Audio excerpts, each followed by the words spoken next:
We are very young. We have a very young audience.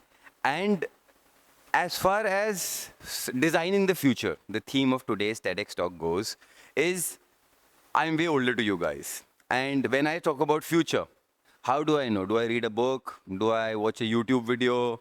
Do I, follow some process, Instagram reel? How do I shape my future? Futures are decided by only one thing, which is failure. Multiple failures and failing again and again is not a problem. Let me tell you very frankly, every one of us that is standing here today, who is probably 25 years or older, 30 years or older, is going to see failure in their life, and which is very common. So, if I am in front of you wearing a coat, a pant, a shirt, and a tie, you might think, okay, this guy is a CEO, he's a boardroom advisor, he's an investor. But if I'm successful today, it's only because I failed multiple times.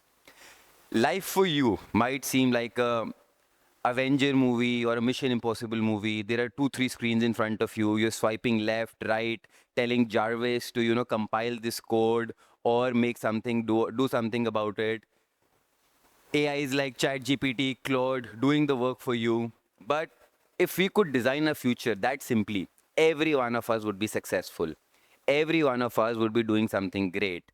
Our futures are not defined by that. In reality, future is making a furniture in a dark room. You don't know that you have a hammer in your hand, you have a screwdriver in your hand, you're trying to fix them up, join them, which is, are you making a table, are you making a chair? So in reality, future is having a blindfold on your eye and trying to make furniture. That is how you design, how you think you design your future, but in reality you have no control over it. So let me tell you, why is it so difficult in India to design our own future? Everything is templatized for us. Everything is pre-decided for us. You are in school, you have a syllabus, you have exams, you either pass or fail.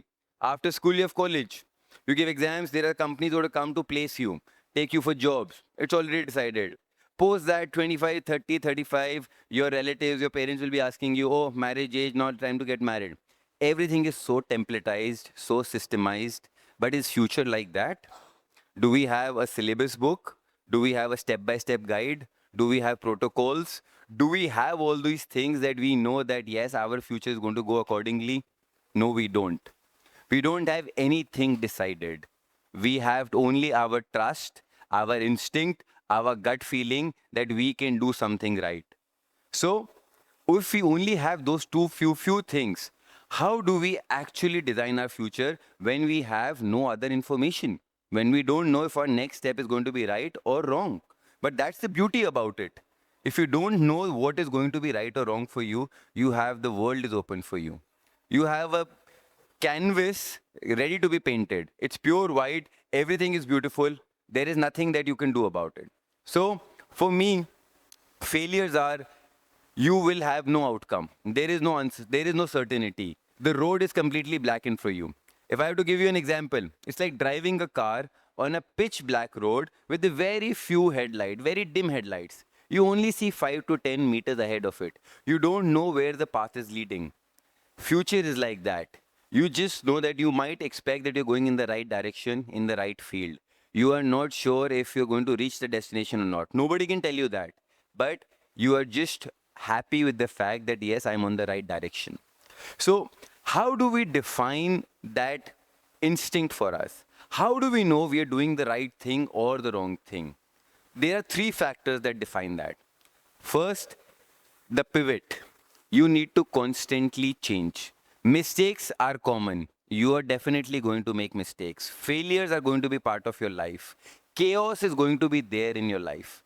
But the only thing that you can learn from them is that you change, you adapt quickly. Second, selective amnesia. You know what kids call it called? You forget. If you keep those burdens with you close to your heart, if you keep thinking about the mistakes that you have made continuously, you are going to never be able to be successful.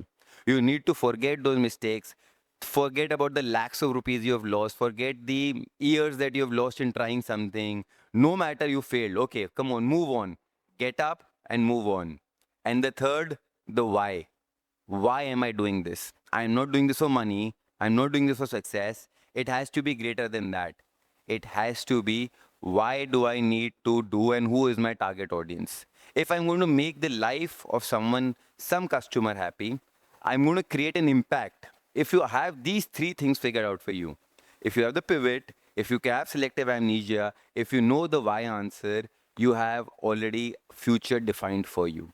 You have these kind of definitions which make your life successful and which make your journey successful. Every entrepreneur like me who has tried has lost. I am in the fertility business. What do I do is IVF, or in plain simpler term, I make babies for a living. And when I say I make babies, it's not 100% proof. Fertility all around the world is only 50% successful. Otherwise, it's not like when I go to places and I tell them I don't make one toe, the eye other day, the ear the other next day, the nose the next day. We either are able to make a baby or we completely fail at it. So understand when thousands of couples come to me and they are trying to build a family. And when they're trying to build a family, they're trying to build a future. Their family is the future that they're trying to build. And when I say I'm designing the future for them, I'm being a part of their future. I am either successful or I either fail. But when I fail, and 50% of the chances are time that I fail because that's the world life success rate. 50% of the times when I fail, I learn from my mistakes. What could I do differently that I could give them success? What can I change that actually increases the chances of success from 50 to 60%? What little thing can I do that I became a part of the future for the family that I'm helping? How do I create an impact in their lives? These are the questions I constantly ask myself when I run my chain of fertility centers. Because I know I'm not only designing my future, I'm designing someone else's future with me.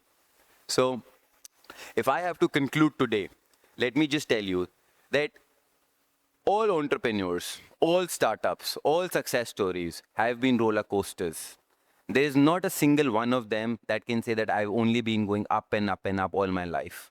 There are crashes, there are burns, there are accidents, there are mistakes, there are failures. It's chaotic. Sleepless nights, a lot of depression, a lot of anxiety, whatever negative emotion you can think, you go through it.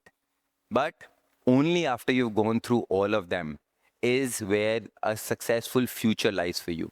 A future which will make you happy, a future where you will create impact, a future which is something that you look forward to.